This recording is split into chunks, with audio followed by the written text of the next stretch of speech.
श्रीकुलसङ्कटनाशनैस्तोत्रम्। नमस्ते कुलदेव्यै त्वं जगदम्बे दयानिधे कुलदोषविनाशिन्यै नमस्ते भक्तवत्सले कुलपीडाहरां देवीं सर्वाभीष्टप्रदायिनीं भक्तानुग्रहकर्त्रीं तां वन्दे कुलहितप्रदां कुलविघ्नविनाशाय दुःखदारिद्र्यनाशिनीम् आवाहयामि देवेशे पालयस्व मम सदा कुलरोगप्रशमन्यै कुलसौख्यप्रदायिनीं रक्ष रक्ष महादेवे सर्वसङ्कटनाशिनी पितृदोषहरां देवीं वास्तुदोषविनाशिनीं शरणागतपालायै नमस्ते करुणामयी कुलसमृद्धिदात्री तां धनधान्यप्रवर्धिनीं आयुर्बलं यशोदद्याः पालयस्व नमोऽस्तु ते गृहे गृहे सदा देवे मङ्गलं कुरु सर्वदा भयशोकविनाशाय कृपां कुरु नमोऽस्तु ते दुष्टदृष्टिभयाद्घोरात् शत्रुबाधासमुद्भवात् त्राहि मां कुलदेवेशे सर्वदोषविनाशिनी त्वत्पादपङ्कजस्मृत्या नश्यन्ति सकलापदः कुलसङ्कटनाशाय सदा मे अभयदायिनी नमस्ते कुलदेव्यै त्वं जगदम्बे दयानिधे कुलदोषविनाशिन्यै नमस्ते भक्तवत्सले कुलपीडाहरां देवीं सर्वाभीष्टप्रदायिनीं भक्तानुग्रहकर्त्रीं तां वन्दे कुलहितप्रदां कुलविघ्नविनाशाय दुःखदारिद्र्यनाशिनीम् आवाहयामि देवेशे पालयस्व मम सदा कुलरोगप्रशमन्यै कुलसौख्यप्रदायिनीं रक्ष रक्ष महादेवे सर्वसङ्कटनाशिनी पितृदोषहरां देवीं वास्तुदोषविनाशिनीं शरणागतपालायै नमस्ते करुणामयी कुलसमृद्धिदात्री तां धनधान्यप्रवर्धिनीं आयुर्बलं यशोदद्याः पालयस्व नमोऽस्तु ते गृहे गृहे सदा देवे मङ्गलं कुरु सर्वदा भयशोकविनाशाय कृपां कुरु नमोऽस्तु ते दुष्टदृष्टिभयाद्घोरात् शत्रुबाधासमुद्भवात् त्राहि मां कुलदेवेशे सर्वदोषविनाशिनी त्वत्पादपङ्कजस्मृत्या नश्यन्ति सकलापदः कुलसङ्कटनाशाय सदा मे अभयदायिनी नमस्ते कुलदेव्यै त्वं जगदम्बे दयानिधे कुलदोषविनाशिन्यै नमस्ते भक्तवत्सले कुलपीडाहरां देवीं सर्वाभीष्टप्रदायिनीं भक्तानुग्रहकर्त्रीं तां वन्दे कुलहितप्रदां कुलविघ्नविनाशाय दुःखदारिद्र्यनाशिनीम् आवाहयामि देवेशे पालयस्व मम सदा कुलरोगप्रशमन्यै कुलसौख्यप्रदायिनीं रक्ष रक्ष महादेवे सर्वसङ्कटनाशिनी पितृदोषहरां देवीं वास्तुदोषविनाशिनीं शरणागतपालायै नमस्ते करुणामयी कुलसमृद्धिदात्री तां धनधान्यप्रवर्धिनीम् आयुर्बलं यशो दद्याः पालयस्व नमोऽस्तु ते। गृहे गृहे सदा देवे मङ्गलं कुरु सर्वदा भयशोकविनाशाय कृपां कुरु नमोऽस्तु ते। दुष्टदृष्टिभयाद्घोरात् शत्रुबाधा समुद्भवात् त्राहि मां कुलदेवेशे सर्वदोषविनाशिनी। त्वत्पादपङ्कजस्मृत्या नश्यन्ति सकलापदः कुलसङ्कटनाशाय सदा मे अभयदायिनी। नमस्ते कुलदेव्यै त्वं जगदम्बे दयानिधे कुलदोषविनाशिन्यै नमस्ते भक्तवत्सले। कुलपीडाहरां देवीं सर्वाभीष्टप्रदायिनीं भक्तानुग्रहकर्त्रीं तां वन्दे कुलहितप्रदां। कुलविघ्नविनाशाय दुःखदारिद्र्यनाशिनीम् आवाहयामि देवेशे पालयस्व मम सदा। कुलरोगप्रशमन्यै कुलसौख्यप्रदायिनीं रक्ष रक्ष महादेवे सर्वसङ्कटनाशिनी। पितृदोषहरां देवीं वास्तुदोषविनाशिनीं शरणागतपालायै नमस्ते करुणामयी। कुलसमृद्धिदात्री तां धनधान्यप्रवर्धिनीम् आयुर्बलं यशो दद्याः पालयस्व नमोऽस्तु ते। गृहे गृहे सदा देवे मङ्गलं कुरु सर्वदा भयशोकविनाशाय कृपां कुरु नमोऽस्तु ते। दुष्टदृष्टिभयाद्घोरात् शत्रुबाधा समुद्भवात् त्राहि मां कुलदेवेशे सर्वदोषविनाशिनी। त्वत्पादपङ्कजस्मृत्या नश्यन्ति सकलापदः कुलसङ्कटनाशाय सदा मे अभयदायिनी। नमस्ते कुलदेव्यै त्वं जगदम्बे दयानिधे कुलदोषविनाशिन्यै नमस्ते भक्तवत्सले। कुलपीडाहरां देवीं सर्वाभीष्टप्रदायिनीं भक्तानुग्रहकर्त्रीं तां वन्दे कुलहितप्रदां। कुलविघ्नविनाशाय दुःखदारिद्र्यनाशिनीम् आवाहयामि देवेशे पालयस्व मम सदा। कुलरोगप्रशमन्यै कुलसौख्यप्रदायिनीं रक्ष रक्ष महादेवे सर्वसङ्कटनाशिनी। पितृदोषहरां देवीं वास्तुदोषविनाशिनीं शरणागतपालायै नमस्ते करुणामयी। कुलसमृद्धिदात्री तां धनधान्यप्रवर्धिनीम् आयुर्बलं यशो दद्याः पालयस्व नमोऽस्तु ते। गृहे गृहे सदा देवे मङ्गलं कुरु सर्वदा भयशोकविनाशाय कृपां कुरु नमोऽस्तु ते। दुष्टदृष्टिभयाद्घोरात् शत्रुबाधा समुद्भवात् त्राहि मां कुलदेवेशे सर्वदोषविनाशिनी। त्वत्पादपङ्कजस्मृत्या नश्यन्ति सकलापदः कुलसङ्कटनाशाय सदा मे अभयदायिनी।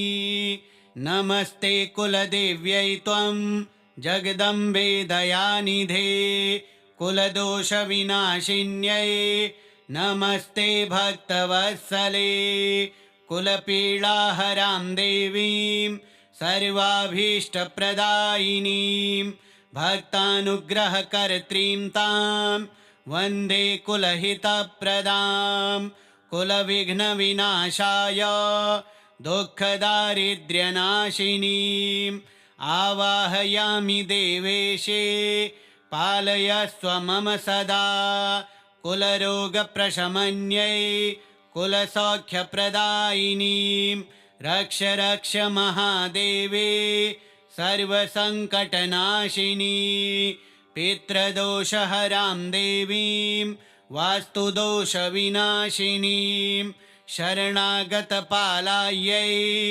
नमस्ते करुणामयी कुलसमृद्धिदात्री तां धनधान्यप्रवर्धिनीम् आयुर्बलं यशो दद्याः पालयस्व नमोऽस्तु ते गृहे गृहे सदा देवे मङ्गलं कुरु सर्वदा भयशोकविनाशाय कृपां कुरु नमोऽस्तु ते दुष्टदृष्टिभयाद्घोरात् शत्रुबाधासमुद्भवात् त्राहि मां कुलदेवेशे सर्वदोषविनाशिनी त्वत्पादपङ्कजस्मृत्या नश्यन्ति सकलापदः कुलसङ्कटनाशाय सदा मे अभयदायिनी नमस्ते कुलदेव्यै त्वं जगदम्बे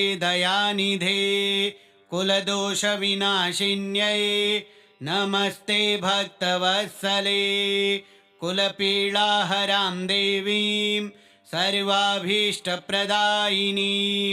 भक्तानुग्रहकर्त्रीं तां वन्दे कुलहितप्रदां कुलविघ्नविनाशाय दुःखदारिद्र्यनाशिनीम् आवाहयामि देवेशे पालयस्व मम सदा कुलरोगप्रशमन्यै कुलसौख्यप्रदायिनीं रक्ष रक्ष महादेवे सर्वसङ्कटनाशिनी पितृदोषहरां देवीं वास्तुदोषविनाशिनीं शरणागतपालायै नमस्ते करुणामयी कुलसमृद्धिदात्री तां धनधान्यप्रवर्धिनीम् आयुर्बलं यशो दद्याः पालयस्व नमोऽस्तु ते गृहे गृहे सदा देवे मङ्गलं कुरु सर्वदा भयशोकविनाशाय कृपां कुरु नमोऽस्तु ते दुष्टदृष्टिभयाद्घोरात् शत्रुबाधासमुद्भवात् त्राहि मां कुलदेवेशे सर्वदोषविनाशिनी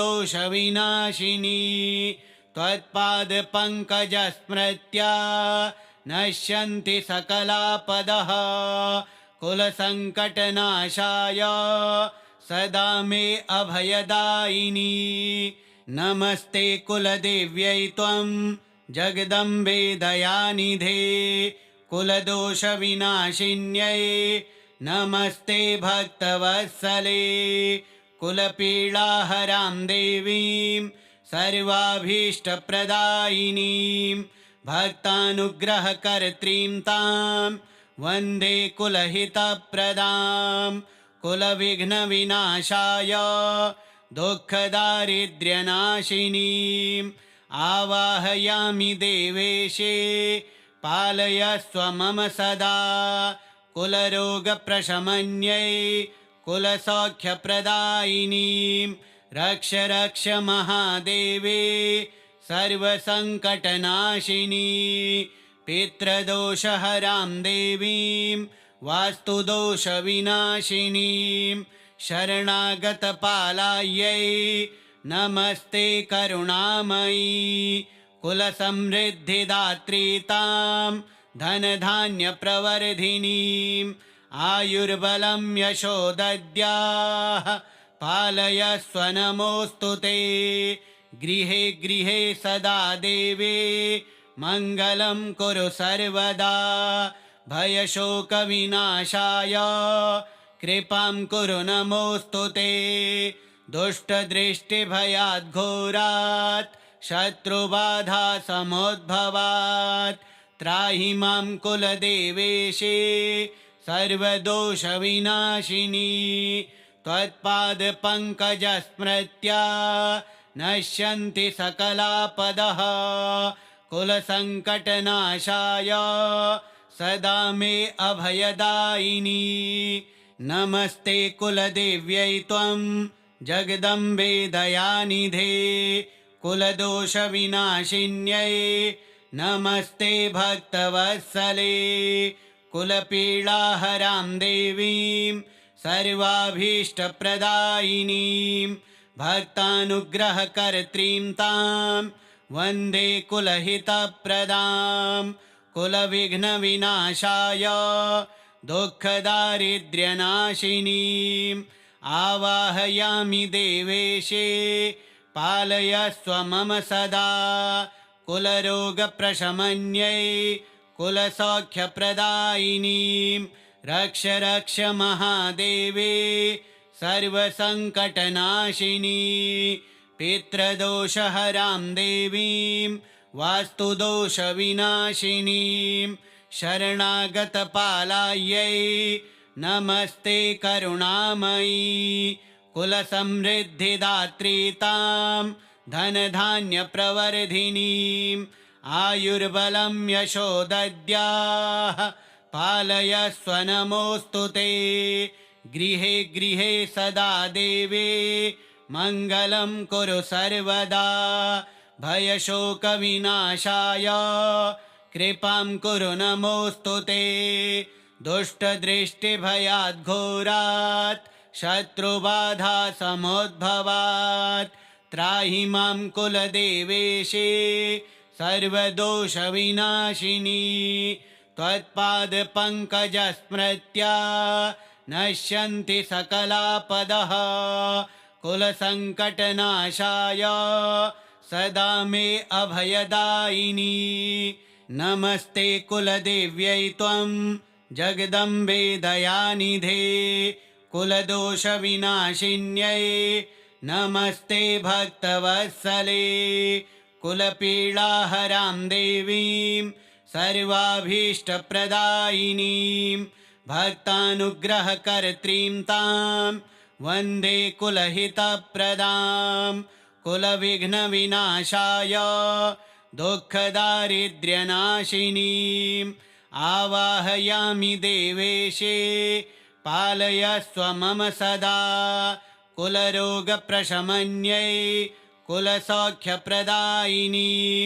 रक्ष रक्ष महादेवे सर्वसङ्कटनाशिनी पितृदोषहरां देवीं वास्तुदोषविनाशिनीं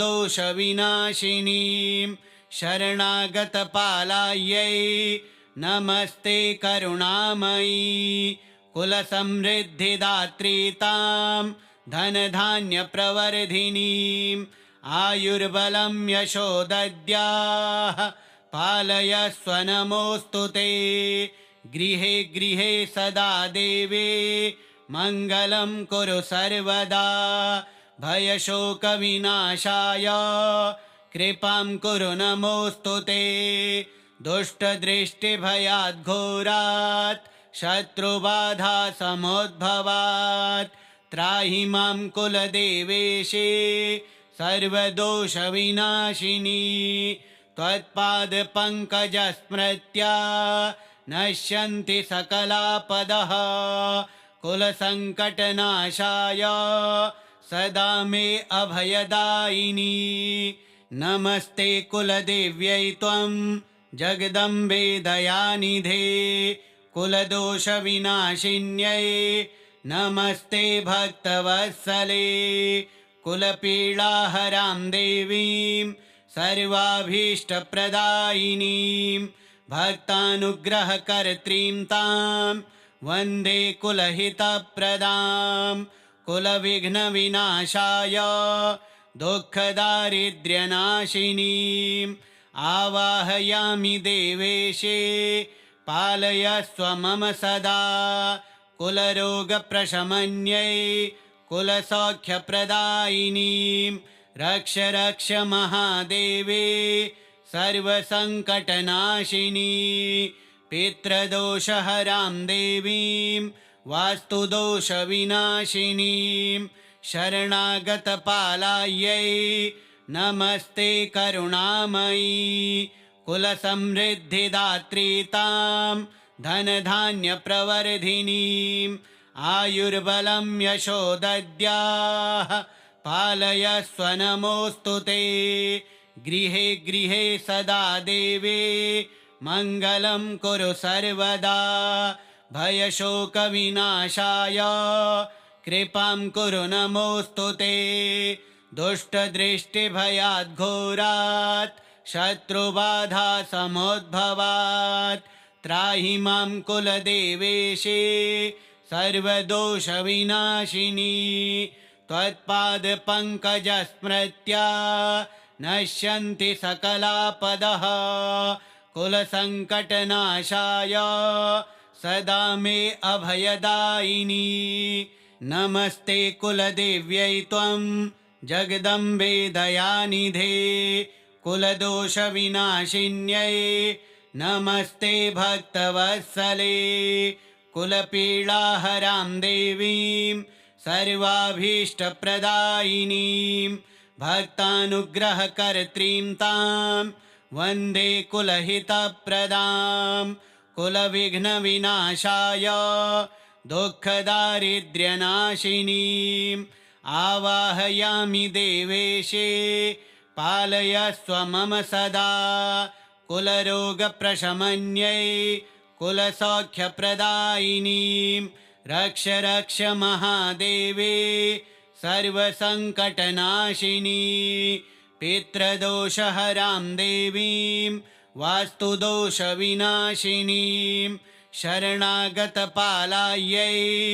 नमस्ते करुणामयी कुलसमृद्धिदात्री तां धनधान्यप्रवर्धिनीम् आयुर्बलं यशो दद्याः पालयस्व नमोऽस्तु ते गृहे गृहे सदा देवे मङ्गलं कुरु सर्वदा भयशोकविनाशाय कृपां कुरु नमोऽस्तु ते दुष्टदृष्टिभयाद्घोरात् शत्रुबाधासमुद्भवात् त्राहि मां कुलदेवेशे सर्वदोषविनाशिनी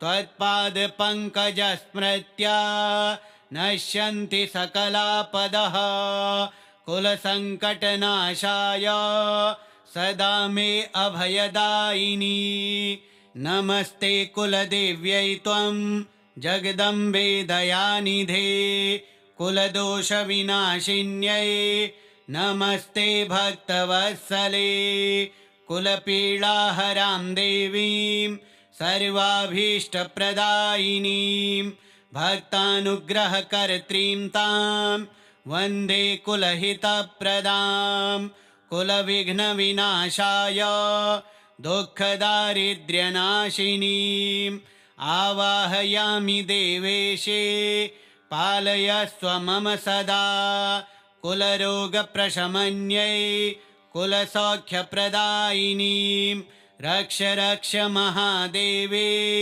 सर्वसङ्कटनाशिनी पितृदोषहरां देवीं वास्तुदोषविनाशिनीं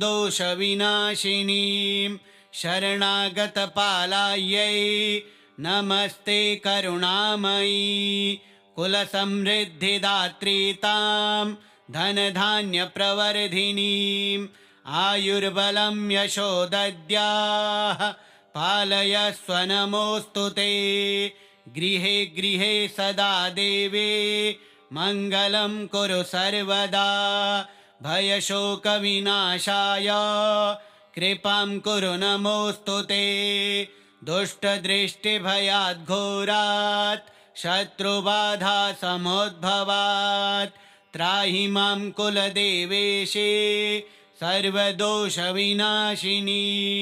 त्वत्पादपङ्कजस्मृत्या नश्यन्ति सकलापदः कुलसङ्कटनाशाय सदा मे अभयदायिनी नमस्ते कुलदेव्यै त्वं जगदम्बे दयानिधे कुलदोषविनाशिन्यै नमस्ते भक्तवत्सले कुलपीडाहरां देवीं सर्वाभीष्टप्रदायिनीं भक्तानुग्रहकर्त्रीं तां वन्दे कुलहितप्रदां कुलविघ्नविनाशाय दुःखदारिद्र्यनाशिनीम् आवाहयामि देवेशे पालयस्व मम सदा कुलरोगप्रशमन्यै कुलसौख्यप्रदायिनीं रक्ष रक्ष महादेवे सर्वसङ्कटनाशिनी पितृदोषहरां देवीं वास्तुदोषविनाशिनीं शरणागतपालायै नमस्ते करुणामयी कुलसमृद्धिदात्री तां धनधान्यप्रवर्धिनीं आयुर्बलं यशो दद्याः पालयस्व नमोऽस्तु ते गृहे गृहे सदा देवे मङ्गलं कुरु सर्वदा भयशोकविनाशाय कृपां कुरु नमोऽस्तु ते दुष्टदृष्टिभयाद्घोरात् शत्रुबाधासमुद्भवात् त्राहि मां कुलदेवेशे सर्वदोषविनाशिनी त्वत्पादपङ्कजस्मृत्या नश्यन्ति सकलापदः कुलसङ्कटनाशाय सदा मे अभयदायिनी नमस्ते कुलदेव्यै त्वं जगदम्बे दयानिधे कुलदोषविनाशिन्यै नमस्ते भक्तवत्सले कुलपीडाहरां देवीं सर्वाभीष्टप्रदायिनीं भक्तानुग्रहकर्त्रीं तां वन्दे कुलहितप्रदां कुलविघ्नविनाशाय दुःखदारिद्र्यनाशिनीम् आवाहयामि देवेशे पालयस्व मम सदा कुलरोगप्रशमन्यै कुलसौख्यप्रदायिनीं रक्ष रक्ष महादेवे सर्वसङ्कटनाशिनी पितृदोषहरां देवीं वास्तुदोषविनाशिनीं शरणागतपालायै नमस्ते करुणामयी कुलसमृद्धिदात्री तां धनधान्यप्रवर्धिनीं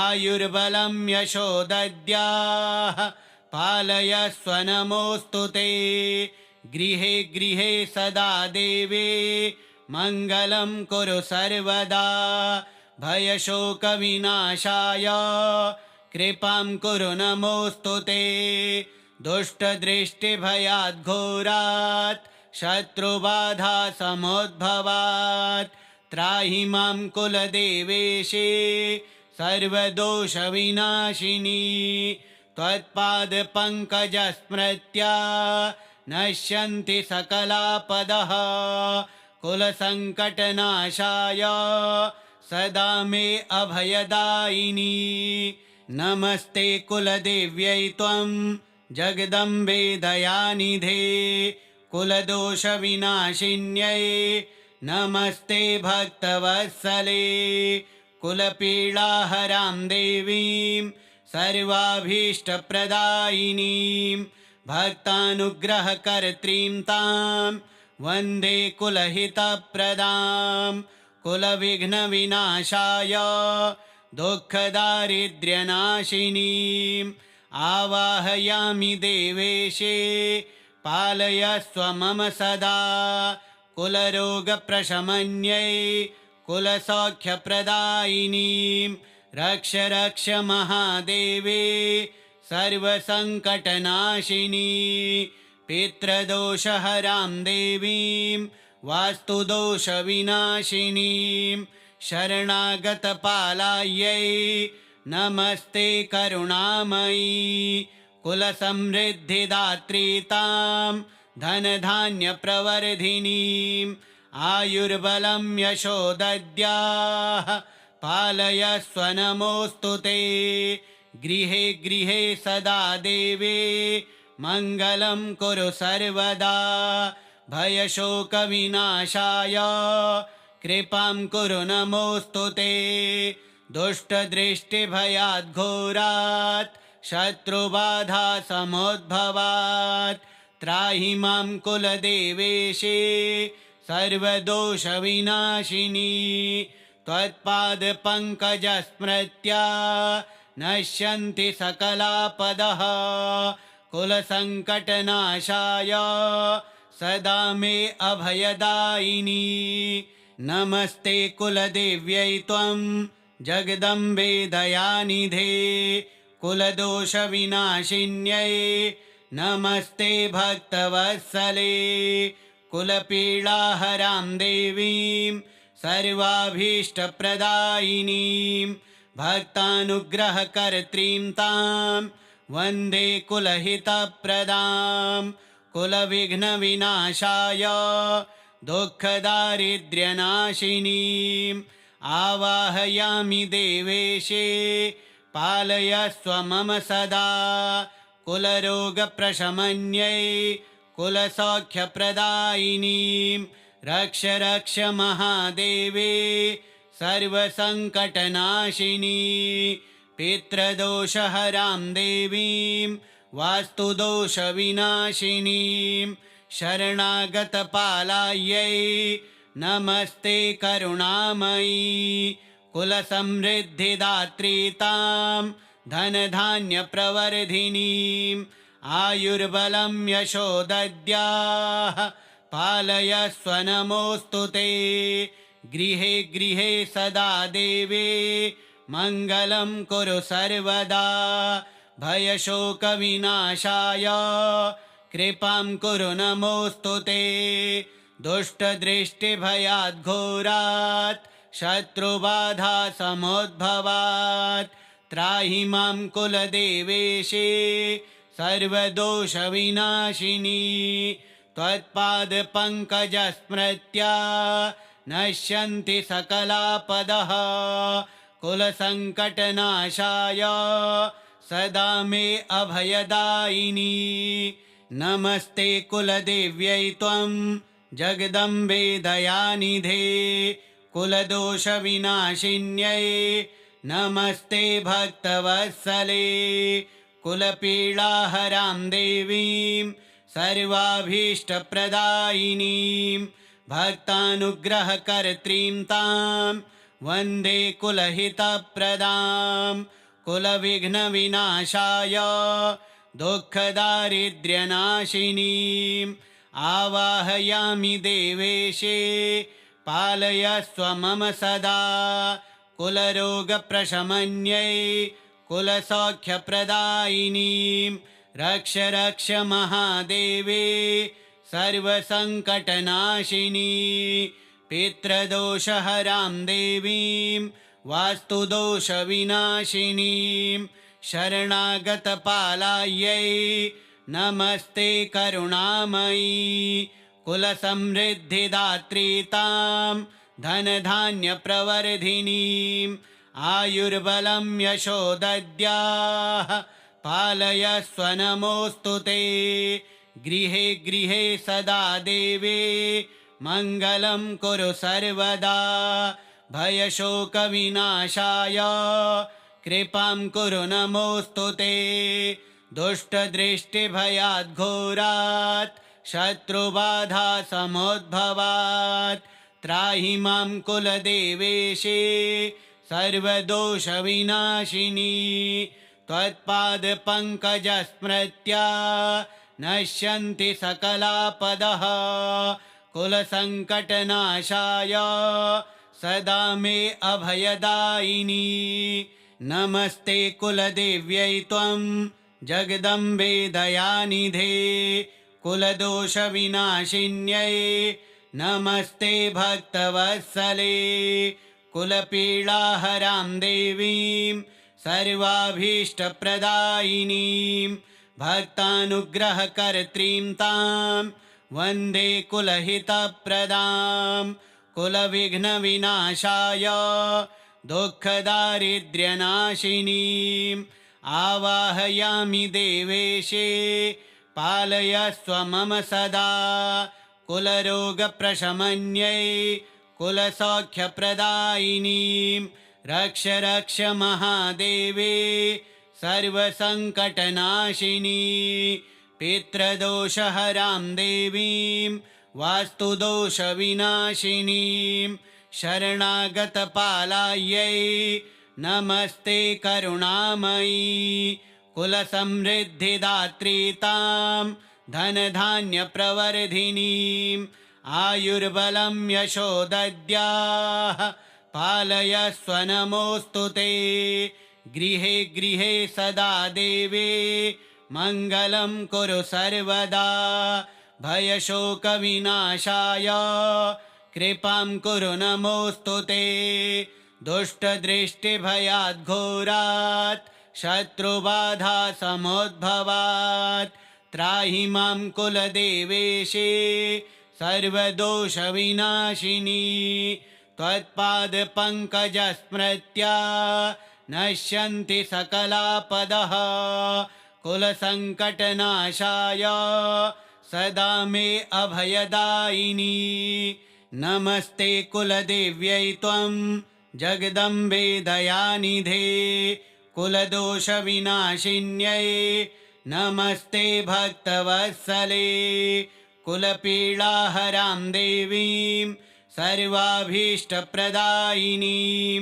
भक्तानुग्रहकर्त्रीं तां वन्दे कुलहितप्रदां कुलविघ्नविनाशाय दुःखदारिद्र्यनाशिनीम् आवाहयामि देवेशे पालयस्व मम सदा कुलरोगप्रशमन्यै कुलसौख्यप्रदायिनीं रक्ष रक्ष महादेवे सर्वसङ्कटनाशिनी पितृदोषहरां देवीं वास्तुदोषविनाशिनीं शरणागतपालायै नमस्ते करुणामयी कुलसमृद्धिदात्री तां धनधान्यप्रवर्धिनीं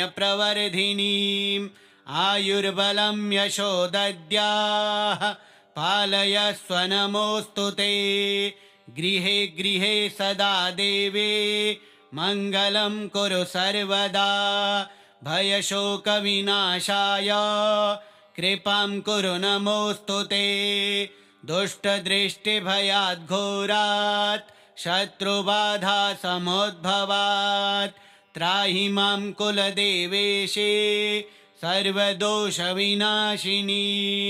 त्वत्पादपङ्कजस्मृत्या नश्यन्ति सकलापदः कुलसङ्कटनाशाय सदा मे अभयदायिनी नमस्ते कुलदेव्यै त्वं जगदम्बे दयानिधे कुलदोषविनाशिन्यै नमस्ते भक्तवत्सले कुलपीडाहरां देवीं सर्वाभीष्टप्रदायिनीं भक्तानुग्रहकर्त्रीं तां वन्दे कुलहितप्रदां कुलविघ्नविनाशाय दुःखदारिद्र्यनाशिनीम् आवाहयामि देवेशे पालयस्व मम सदा कुलरोगप्रशमन्यै कुलसौख्यप्रदायिनीं रक्ष रक्ष महादेवे सर्वसङ्कटनाशिनी पितृदोषहरां देवीं वास्तुदोषविनाशिनीं शरणागतपालायै नमस्ते करुणामयी कुलसमृद्धिदात्री तां धनधान्यप्रवर्धिनीं आयुर्बलं यशोदद्याः पालयस्व नमोऽस्तु ते गृहे गृहे सदा देवे मङ्गलं कुरु सर्वदा भयशोकविनाशाय कृपां कुरु नमोऽस्तु ते दुष्टदृष्टिभयाद्घोरात् शत्रुबाधा समुद्भवात् त्राहि मां कुलदेवेशे सर्वदोषविनाशिनी त्वत्पादपङ्कजस्मृत्या नश्यन्ति सकलापदः कुलसङ्कटनाशाय सदा मे अभयदायिनी श्रीकुलसङ्कटनाशनस्तोत्रम् कुलदेव्यार्पणमस्तु।